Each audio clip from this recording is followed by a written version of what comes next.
Hey, are you looking to evolve to a higher level of existence? To practically harness spirituality and personal growth in a crazy, busy, imperfect world? Then you've come to the right place. My name is Prash, and this is Urban Spirituality, the show which fuses ancient wisdom with contemporary spiritual practices to deliver value-adding tools, traits, and insights to help you live your fullest potential. We always keep it real, featuring authentic, unfiltered dialogue with guests from diverse backgrounds to inspire, entertain, and enlighten all who listen. So get ready for your dose of urban spirituality. Be present and let's dive in. Welcome everybody to another episode of Urban Spirituality. I'm your host, Prash K, and I am delighted to have with me an exceptionally well-traveled soul who brings an aspect of her journey to us on this show. She has worn many hats in her life. She's been a banker, a dancer, an actor, also a writer. She's lived and worked in different parts of this beautiful planet. She's also an author working on a spiritual memoir, which is soon to be published, as well as a full-time broadcaster with a podcast of her own, the delightfully named Date Your Ego, Marry Your Soul. There's so much more to hear from her. Please put your hands together for the unique Serafina Salvador. Serafina, welcome. Oh, thank you, Prash. Thank you for that introduction. How are you today? I'm delightful. I'm happy. Woken up extra early. The sun is shining and there's sunlight just hitting my balcony. So I'm really happy. Sounds like you're blessed. Serafina, you've joined us here. I think you're based in London at the moment. Is that right? I am, yes. I live in Southwest London in a little neighborhood that's quite leafy and green, which I love too. Okay. So what occupies you most of your time in the leafy green suburb in Southwest London these days? Well, couple of things on the physical realm. I love to go for runs, and I also am a buddy to dogs, so I look after dogs. So it allows me to do two things that I love: spend time with animals and be in nature. But in life, I'm more of a spiritual student. I spend my time studying spiritual texts. I'm also an author in waiting. I've just submitted a book proposal to Hay House in the UK, and I'm looking for the appropriate home for my spiritual memoir. Spiritual memoirs. Yeah. I want to. You said something real nice. I just like that phrase. An author in waiting. So look, I've always felt this, that most of us have some kind of story to tell. All of us have some kind of story to tell. And most of us who could, given the opportunity, probably put that to paper and maybe write something. What, for yourself in your life, has been the driving force or reason for you to put pen to paper and put a book out there? I think I do genuinely believe and have seen in my life that we're all very connected as a planet and beings on this planet. Mm-hmm. And I feel when the connection reaches a certain strength, you're almost, forced or even compelled or even inspired to communicate in a more sort of material way. So you go out there, you can communicate with the world in different ways. You can write a book, you can make a film, you can write a play, you could start a podcast. Mm-hmm. But it's about really just giving that connection a format, really, and feeling that pull from within you to connect with people to that extent that, you're forced almost to stop everything in your life and just sit down and write. And so for me, it was a very much spontaneous, strong emotion to put pen to paper. So I want to touch on the title of your book. It's one of the most compelling and attention-grabbing titles I've certainly come across in recent times. Your book is entitled, what, you tell everybody what it's entitled. I just love it. Well, as an author in waiting, I have titled my book "Date Your Ego, Marry Your Soul." I feel with publishers, I'm told that you have to not be too attached to the title of your Mm, book because they tend to want to market it in different ways. But of course. message from my heart came out in these words. So it's quite an authentic feeling Hmm. behind the title. So yeah, date your ego, marry your soul. And can you give us a little insight into what this creation of yours is about? Yeah, of course. I mean, it first sort of started with a play I wrote for London and Scottish stages, and that was titled "Don't Blame the Bankers, Stupid." And it was a dramedy, a comedy and a drama about bankers, one of the most hated segments of society, as my research pointed out. Hmm. And it was about revealing that even the most hated part of society actually is human, and Right. there is humanity behind those headlines, those big numbers. So it sort of started there, and the aim of the play was to uh, bring compassion to a problem, to bring understanding to a profession, Hmm. rather than the hatred that I was seeing in news headlines. And when I finished that play, Hmm. it got produced as an audio play. One day I was listening to it and I thought, wow, I think, Haha. there's There's the, something there, right? There's there, yeah. there's a message there that needs to be transformed into something that can go wider. Exactly. And all of my writing is spiritual and material. So the play was also spiritual and material. And I was sitting there and I went, the reason that people come across as negative, I'm just going to use the word negative as a Hmm. blanket for all emotions like arrogance or, you know, rich or wealthy or whatever you want to Yes. call it. Yeah. Any emotion that is less desirable. That is less desirable, that is not attractive, that is not comforting in any way, Hmm. comes from the ego, comes from being too attached to your ego.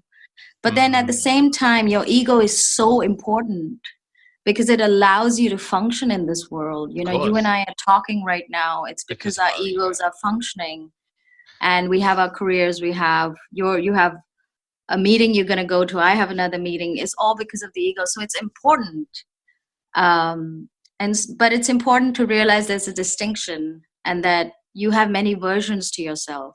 So Right. that's when this whole idea of, like your ego, understand it, but Mm. don't get so attached to it that you lose yourself in it.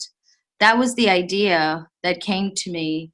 And I realized that when I was younger, I'd date guys, but you wouldn't Hmm. date, you wouldn't marry every guy you date. Completely, There's a completely. Yeah, and it's the same for anybody. So it's also with ideas. You date ideas and then you marry one, or you. I It's the like same that. I thing. like that. Backtrack. Just say that again. That was. I think that was really quite profound. You date ideas, but you don't. But you date many ideas, right? But we don't necessarily embrace them all. We hone in on one, and then we marry that one. It is to life, right? It is to courting. That is to every aspect. I mean, this could be applied to so many aspects in our life, right? Exactly, and it allows us to really understand the contradiction that us human beings are. Ah, you've hit that important word, the big C, contradiction. How many people out there, and I know people like this, and you probably do too, who live life think in black and whites, forgetting that life is gray, and then they try and give the black and white treatment to a gray life, and therefore it's like it's got to be this way or it's that way. Okay, if it's not this, it's that, and how many people have suffered in relationships because they judge the other person with a black and white filter rather than recognizing that we live in a world of grays. People do have imperfections. People are contradictions. And as much as there are negatives in somebody like a banker, there are positives too. Absolutely, absolutely. I think your profession shouldn't define how people think of you, Right. because your economic status is never only benefiting you. You know, often bankers have a whole family or a set of people. Mm-hmm. They employ staff in their homes, maybe, I don't know, Sure. but you know, they support a ton of people with that money that they earn. Right. So and that's one segment of society. There are Right. lawyers, there are doctors, and everyone supports each other. We're all in one giant circle of support. So why waste our time with blame? Right. I fully agree. And what you're speaking to evokes the importance of expanding our consciousness, and that, of course, is our ego as well. That is to say, refining our ego. And is it not, Serafina, a lot to do with expanding our consciousness so that we give consideration to the world around us beyond just our immediate sphere? We recognize that we're part of that bigger play, that bigger story, and that what we do could have effect for people in circles wider than us, and that we're responsible for improving our conduct because we are always a part of something bigger. Absolutely. And I think that if you talk about what you just mentioned in regards to the ego, I think Mm-hmm. life is one big strip show. You're constantly stripping away until you get to your real self. And the more you realize that your real self is sexless, ageless, I don't know, genderless, Mm-hmm. professional, the more you'll realize how connected you are to that plant outside your window, or the ocean, or the whole living sort of energy of this world is the same. If you think about it, we all have two things in common: we're born and we die. So that you cannot take away from all the living beings on this planet. We might Totally. differ in species, in our level of development, but that is the one thing that we have in common with everything on this planet. So Completely. when you strip away your various layers of identity, you realize that there's actually this energy that sustains me, and that's what you should focus on. Not you should, but it's helpful to do it. Well, I think you hit a very fair point. Of course, it's helpful to do that. I'm curious to know what in your background has led you to such profound realizations. I mean, you could have been a regular banker, from a corporate background and lived a typical material life, if there even is such a thing as a regular banker. You know what I mean. You could have been a typical corporate professional, but it seems, and if I recall a little bit about your background, you were raised in a sort of Eastern tradition, and I'm curious to hear a little bit about that, and what in those years shaped you to be the more conscientious and spiritually more awakened being that I'm speaking to now. Yeah, that's actually one of the aspects of my life that I'm most grateful for. It is said, it is said that we actually choose our parents. Our soul chooses our parents based on what it intends to achieve in this lifetime. Okay. And the parents that I chose came from two separate worlds. My mom is a spiritual soul, and my father is, well, I wouldn't say he's just a material soul, but he's not the kind of person that will leave his family and move to the Himalayas and become a seeker, which is what my mom did. My mom moved to the Himalayas in the 80s when we were kids to study Vedic philosophy. It was quite a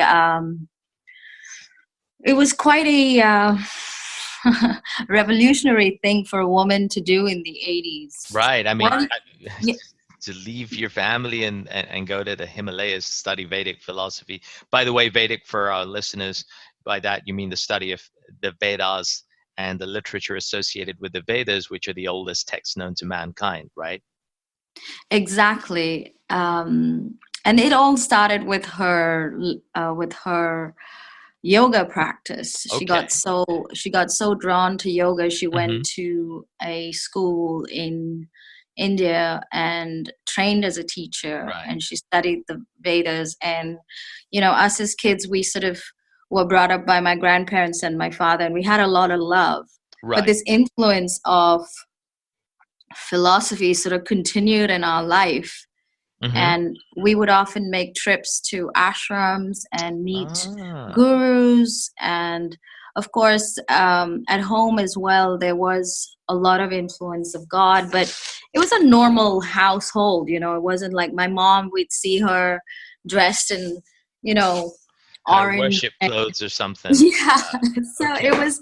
that's where it all sort of started. So the seeds were planted very early in our life. And so that's where it all began. And from there, Mm-hmm. I sort of moved on and life continued. Education. Right. Go to education, got to earn a living, all those things. Exactly. That had to continue. So that's where you're sort of meeting me at the precipice of me having gone the full circle, done the education, done the career, and sort of come back to my roots that are very spiritual. So that kind of makes me really compelled to want to know what spiritual, esoteric, philosophical practices have you kind of acquired or imbibed in those years that have kind of stayed with you and still nourish you today?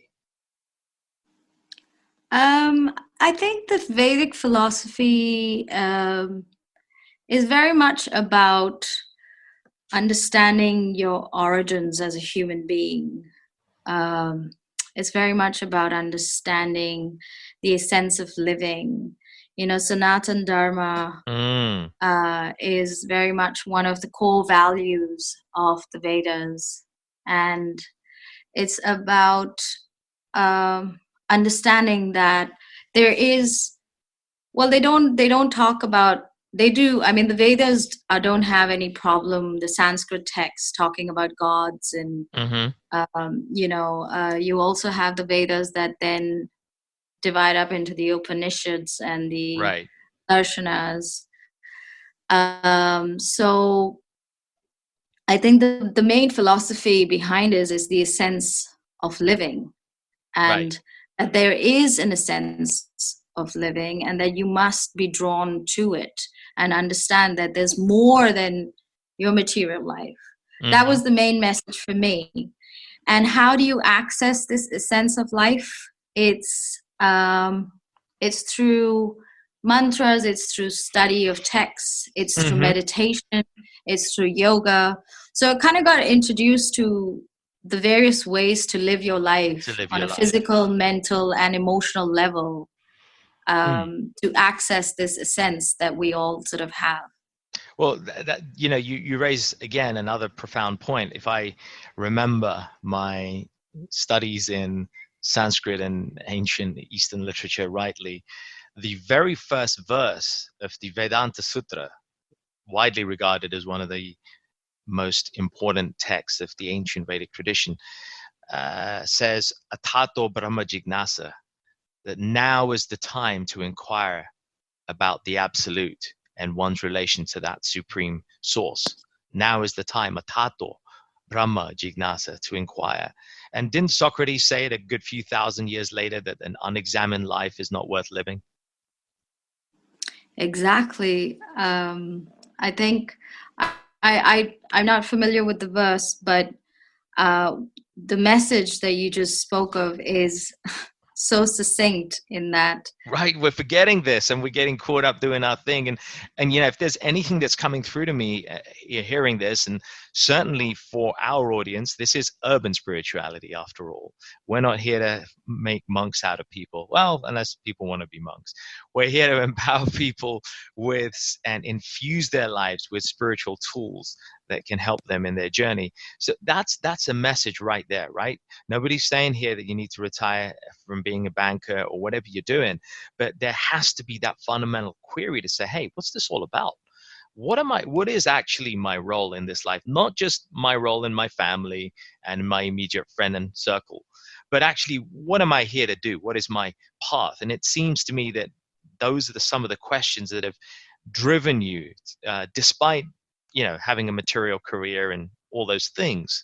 And would it be fair to say that those are the very things that are driving you towards this crossroads in your life now?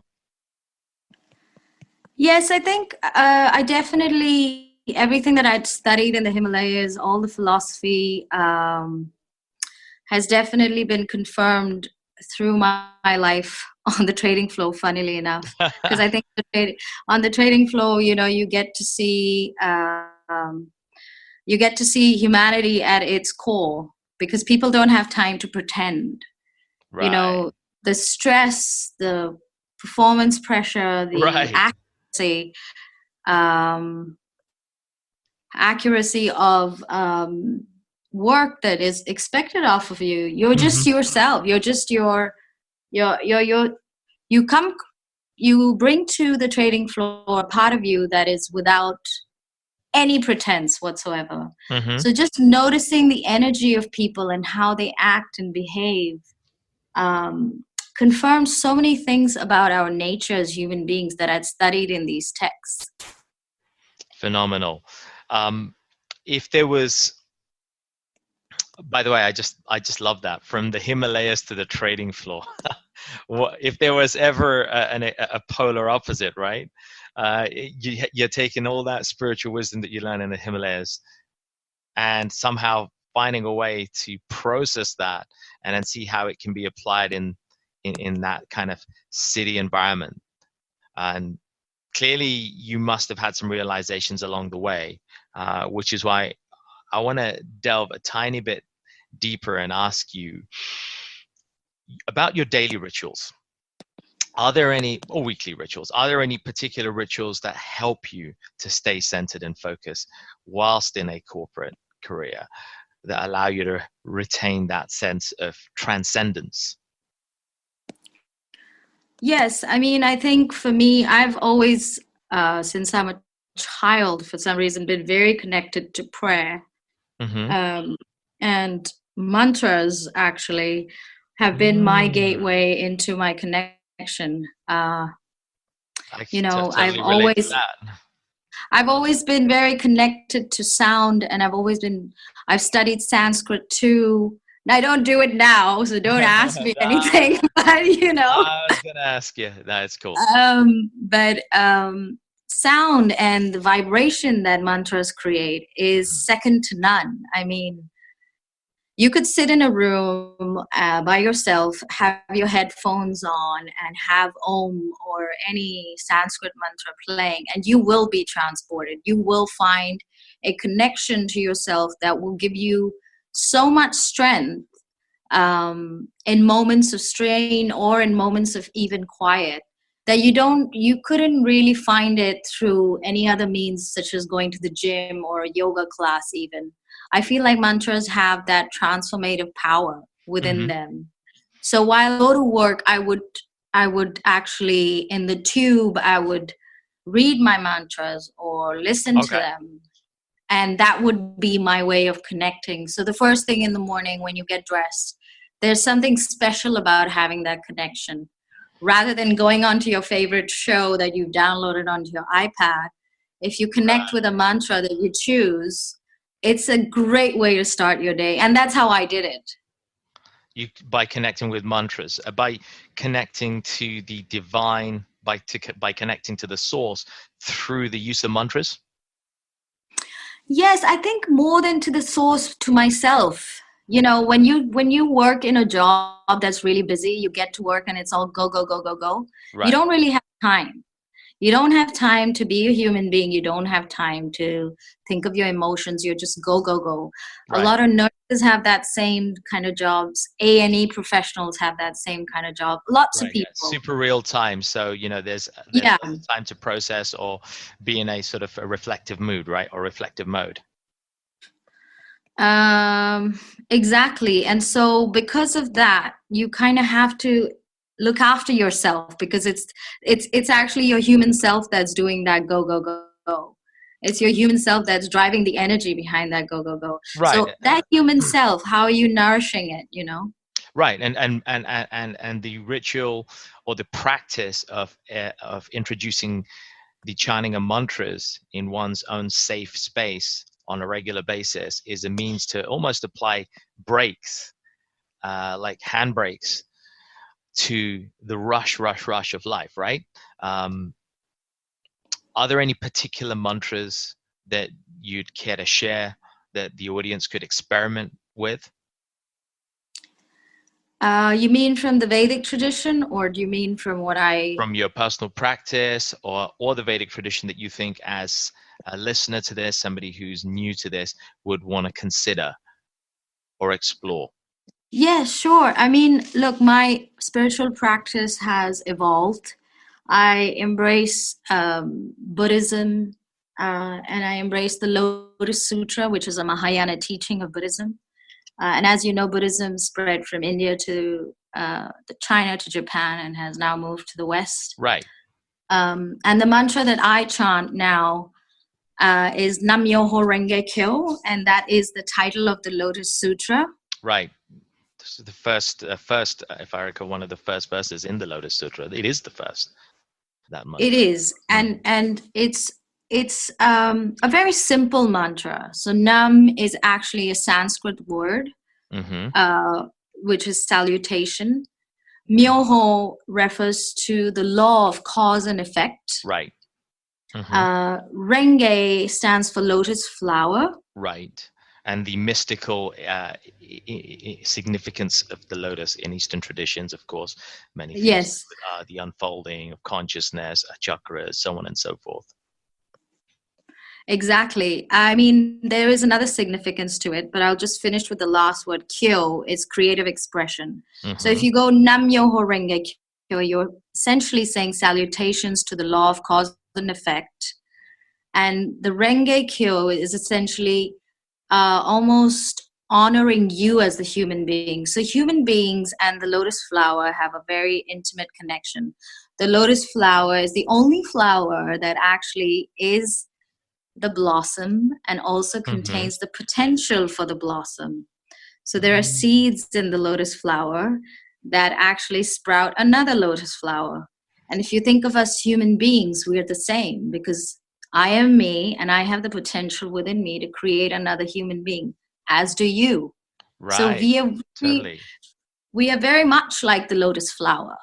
And that's why the connection exists across all spiritual texts. And as you know, in the Vedic philosophy as well, the lotus flower is revered. And this is the reason. So Renge refers to the lotus blossom. So you as a human being, you as a human being have this very mystic and intense connection with the law of cause and effect, because you are creation and you can create. So every time you say Namyo Renge Kyo, you're literally just giving salutations to the law of cause and effect that you are always connected to, and also honoring the beauty that you are as a human being. So when you honor something and the beauty in something, it gets enhanced. So the more I chant Nam Myoho Renge Kyo, the more I enhance the beauty of my life and the beauty of me being a human being, So it's that essence we talked about earlier. So that's what I use now. Really profound. And also the insight into that meaning of lotus. I really appreciate that. Thank you for sharing that. That makes me think about the aha moment. For me, that was an aha, hearing that expression of the lotus. So can you share an aha moment, an epiphany moment in your own life that has shaped who you are today? Well, that's always a really tricky question, because whatever you pick, people will feel like, oh my God, was that her aha moment? Like, really? Sometimes, but that's the thing. The aha moments can be the most trivial. We had an interview recently with somebody who, it was the most simple aha moment that they had was seeing their child um, nurse its mother when it fell, when she fell, when she kind of tripped down or something, and just seeing the compassion in a 3-year-old child's heart, I guess, to attempt to, very feebly, but nevertheless attempt to nurse his mother, just completely changed the direction of that person's life. I mean, he changed his profession. He realized that it's all about caring. So sometimes the trivialest things can become aha moments, right? Yeah, you're right. And I think, well, just flowing from that, really, one day I was at Hampstead Heath, and it was in this period where I'd been signed off from work and life, because the stress had gotten too much for me. And I saw this woman, by the pond in Hampstead Heath, just was waiting there. And in Hampstead Heath, the sun's out, people are in the pond. They don't care, sun, Hampstead Heath, pond, jump in. That's it. And she kept waiting. And I was sitting there at the back, and I kept looking at this woman.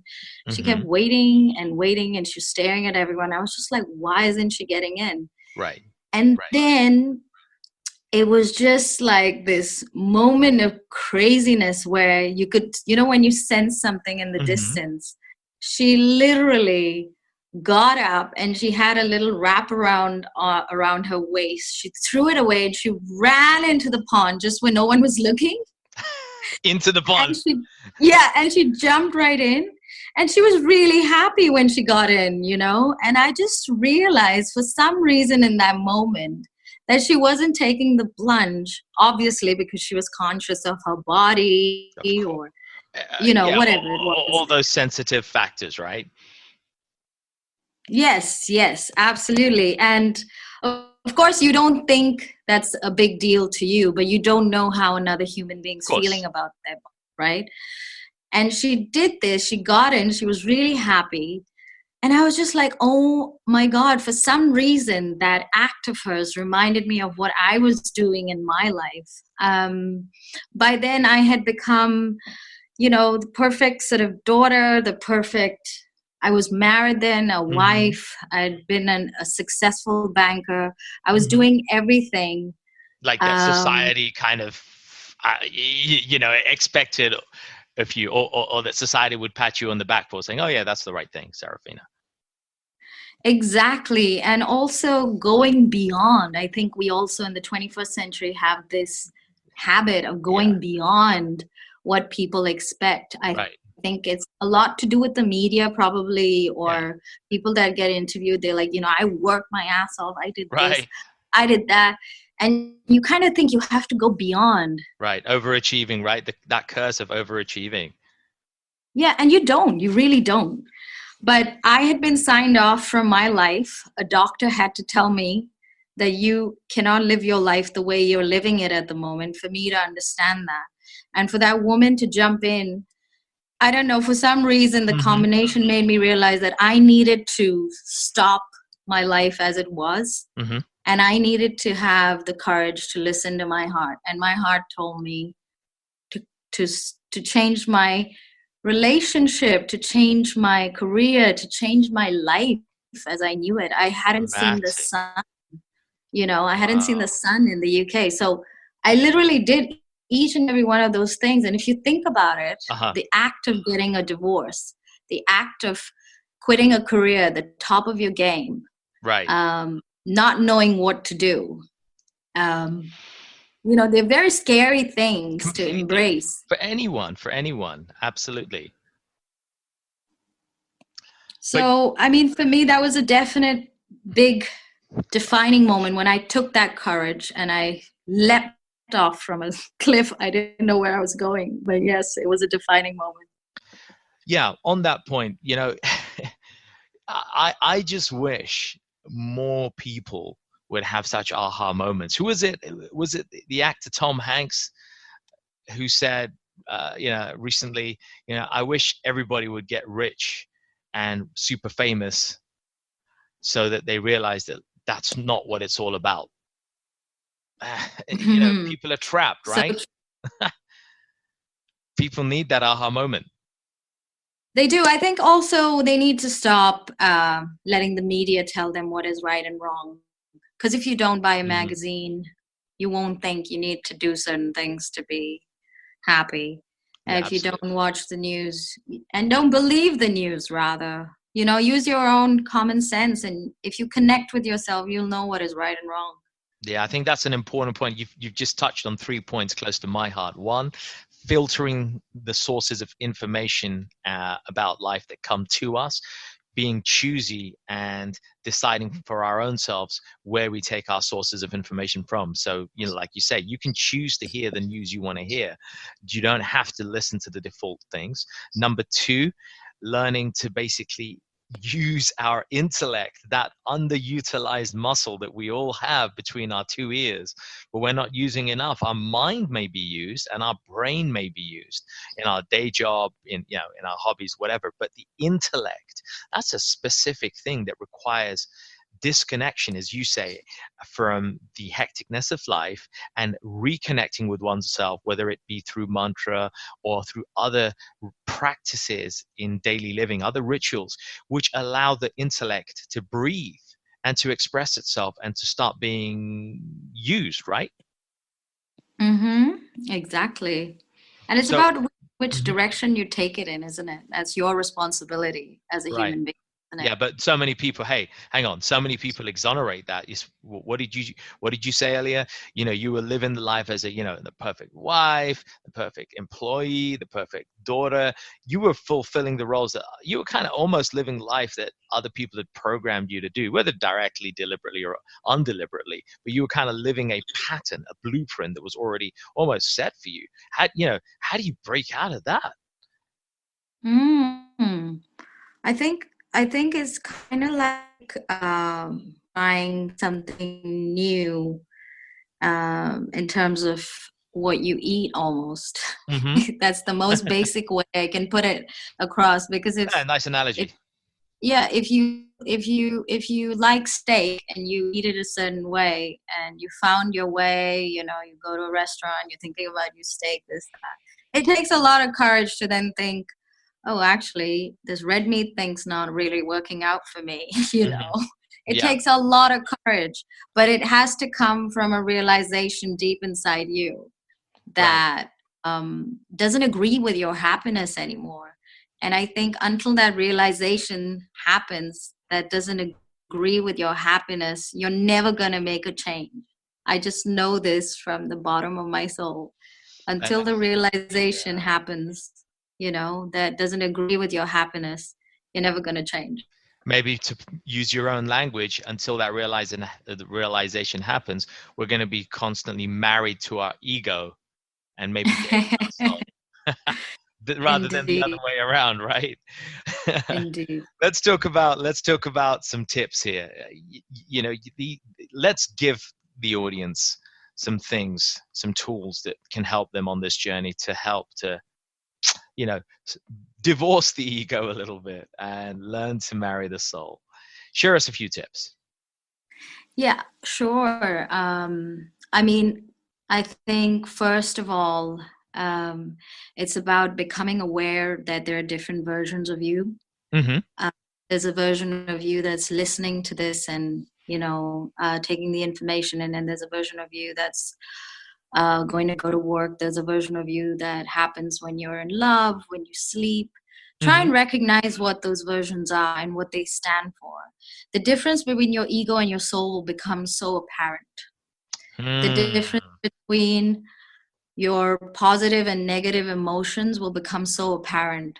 Your definitions for what is your ego and what is your soul will become clearer and clearer. But Mm. not until you become aware that there are different versions of you, and you need to want to get to know them. So I think the first thing is awareness. Right. And I think an important thing in 21st century life is making friends with your anger. I think anger is a very powerful force and energy that unfortunately is not used in the right way in the world we live in. I know, because now that I don't work, I don't Well, have a trading quote floor where unquote people work in the conventional way, right? in the conventional way. Yes, I don't have a trading floor where we are being angry with each other in an organized manner, which is what that is really. But Yeah. I see road rage, I see housewives, and I see their anger, and I see, this energy that's being used in the wrong way. So I think that if you make friends with that anger and that Mm-hmm. energy, you'll be able to understand what provokes you. Mm-hmm. You'll be able to gauge what effects that anger has, whether Mm-hmm. they're positive or negative. And you'll be able to then, once you recognize it, Mm-hmm. emotionally detach from it. And when you emotionally detach from your anger, you're emotionally detaching from your ego, in my experience. So the second thing is to make friends with your anger, get to know it, Mm-hmm. understand it. In fact, one of my examples is the other day, I was at a traffic light and this guy Okay. behind me pulled up in a car and he beeped really hard. And I was like, dude, where did you want me to go? But instead of doing that, I literally did a namaste and I put it up to my rearview mirror and I looked at him and he burst out laughing Oh because wow. he was just Nice. like, what is wrong with this woman? Right. So the ripple effect of that could have been, I could have said, fuck you, motherfucker, but I Yeah. didn't. You could You have. know, So many of us could probably would have. a namaste goes a long way in a I like situation of anger. that. Namaste goes a long way. I Yeah. a long way. Yeah, we say that. Wish him peace. One of my Reiki teacher friends says, don't get angry when you're on the road. Just wish them well and just move on. Otherwise, you're gonna tie that energy. You're gonna invest unnecessary energy down there. Don't do that. Yeah, and I found that the namaste actually was so unexpected in that circumstance that it totally disbanded my so-called enemy. People like go to war on the road, like they do. So yeah, the second thing is make friends with your anger. And then I think the third thing would be really just something simple I do. Just talking to yourself and telling yourself that you recognize your soul, that you love it, and you accept its presence. Mm-hmm. um, I think just a recognition of your soul, accepting it, and understanding that you actually are in its presence, Mm-hmm. can transform your life quite a bit, That's and massive. And take that, you yeah, take you from dating your ego and marrying your soul. That's a very key element. If you just accept that you're in the presence of your own soul, right. you can date your ego and then marry your soul. Which is really the crux of a very important message for all of us, right? Because we pretty much do, most of us do have it the other way around. That is exactly what we do. We are married to our ego. Most of us are. We're in reaction in this world. The world puts us in a position, this life, that we're constantly working on the ego platform. And that ego doesn't necessarily mean a dirty word that somebody's got a big ego. It's just the fact that we're overutilizing that aspect of our being. Or if we're operating from a position of ego, whether it's a good or a bad ego, then we're doing that to the detriment of our core essence, which is the soul. And I guess that's the message that people need to get out. The connection strategies you talked about, embracing namaste, meditating, adding the power of mantra, some self-reflection, not kind of turning on and listening to all the news and feeding oneself with a different kind of diet, if you can call it that, a different mental food. Those are all strategies to help reconnect one with the soul, right? To help to remarry ourselves with the soul, rejoin ourselves, or taking it back to what we said, yoga, the word yoga means to unite. And that really is the essence of what the yogic tradition was. It wasn't just to do exercises to improve our health, physical health, well-being, and postures. Yoga was to unite one with one's source and with oneself, right? Indeed. It's not to have the yoga bum, as a lot of people. Couldn't have said it better, Serafina. All right, listen, I got to ask you one quick fire question. If Serafina, with all her banking background, with all her travels around the world, staying in different places, including the Himalayas and the trading floor, if that Serafina today had a superpower, what would that superpower be, and what would you do with it?